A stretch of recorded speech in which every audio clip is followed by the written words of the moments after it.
buenos días a todas, todos y todes quienes están aquí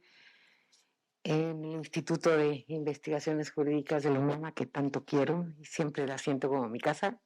Saludos a Mónica, ¿no? Ya no voy a repetir las instituciones que estamos en esto, aquí enfrente y además organizando esto, sino más bien agradecerles pues el que hayan convocado a la Comisión de Derechos Humanos de la Ciudad de México para hacer pues acompañar este evento importante por lo que ya han señalado quienes me antecedieron en la palabra, y que básicamente va a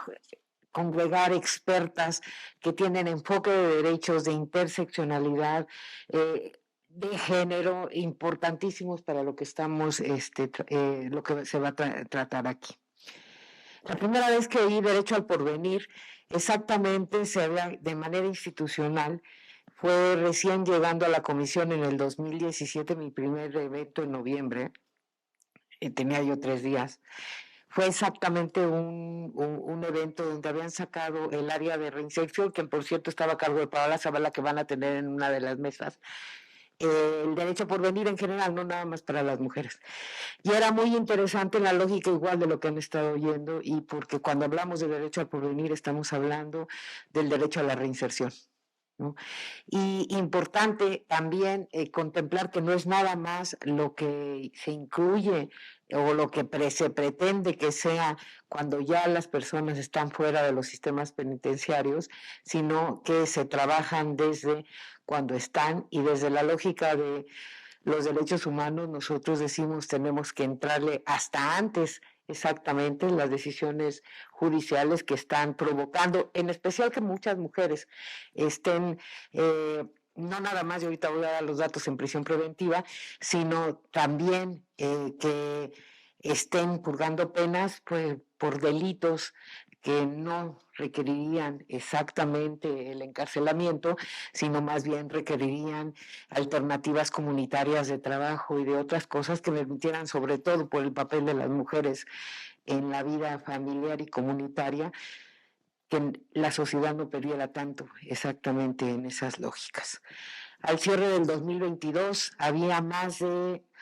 226,000 personas privadas de la libertad en centros penitenciarios, tanto federales como estatales.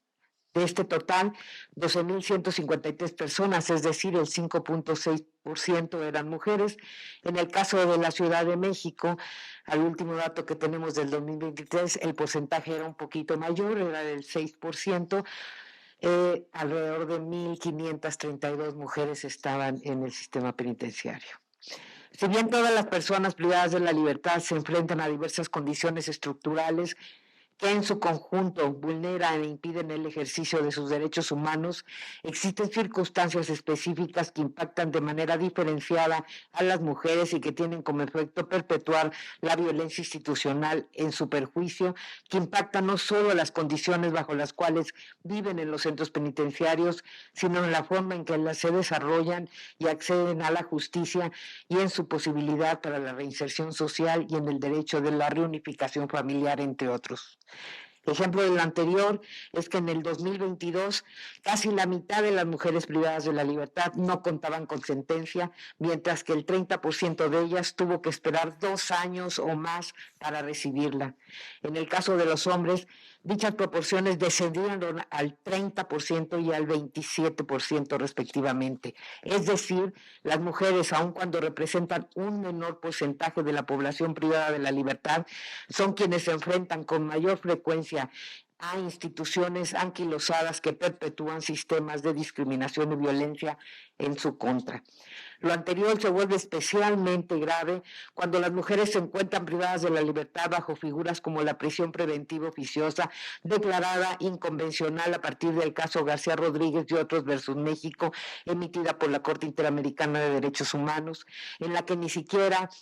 media un juicio o una audiencia que permita conservar la garantía de los derechos humanos, o en los casos que aun y cuando se ha dictado una sentencia, estas no han dado cuenta de los hechos analizados desde una perspectiva de género, tal como son los casos de Valentina Rosendo Cantú y otras versus México, e Inés Fernández Ortega y otros versus México, a lo que, a pesar de que ambas mujeres fueron víctimas de graves violaciones a derechos humanos, incluyendo la tortura sexual, se enfrentaron a una larga búsqueda de justicia e impunidad hasta llegar al sistema interamericano.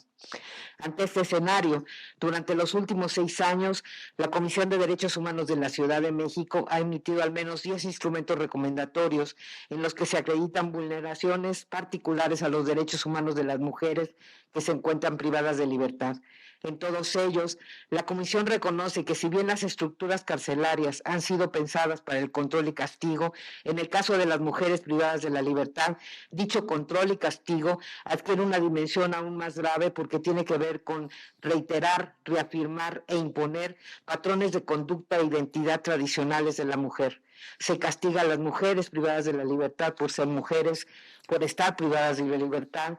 por no seguir su rol de género en otros casos. Se suman los castigos por tener una orientación sexual diversa, por tener una discapacidad, por ser indígena o mujer afro. A lo anterior se suma la constante exposición de penas trascendentales que afectan no solo a la mujer privada de la libertad, sino a toda su familia, especialmente a sus hijas e hijos.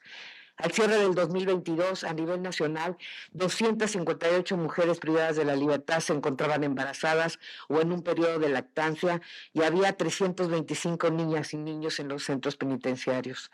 La mayoría de ellos se concentró en la Ciudad de México, ya que nosotros teníamos una ley que así lo permitía. Sin embargo, la Comisión Nacional de Derechos Humanos presentó una inconstitucionalidad en el 2021 ante nuestra ley local, exactamente, que tenía que ver con la edad en la que pudieran estar los niños y las niñas con sus hijos. Perdimos porque nosotros, la Comisión de la Ciudad de México, interpuso y naturalmente incorporó amicus curiae en contra o a favor de que no se moviera una ley que nosotros pensamos que tiene un estándar más alto de protección, que era el de la ciudad. Hubo una valoración no de fondo, sino simplemente de forma, porque la ley nacional contemplaba una edad menor, y pues la ciudad en ese formalismo perdió. Sin embargo, sí, en la discusión hubo un reconocimiento de los integrantes de la Corte en términos de volver a insistir que los operadores de justicia tomaran en cuenta el principio de interés superior, exactamente para la determinación o no de los niños, de la estancia y el periodo de estancia de los niños con sus mamás en los centros penitenciarios. Sí les quiero decir, la Comisión de la Ciudad de México seguirá luchando porque este estándar que nos bajaron a nivel nacional vuelva a querer, y incidiremos y trataremos de incidir en que la norma exactamente adquiere el estándar que nosotros pensamos que es naturalmente el de mejor interés para los niños y las niñas, y naturalmente de las mujeres. Porque lo que estamos viendo aquí es una discusión, igualmente, de lo que decíamos, una discusión cultural.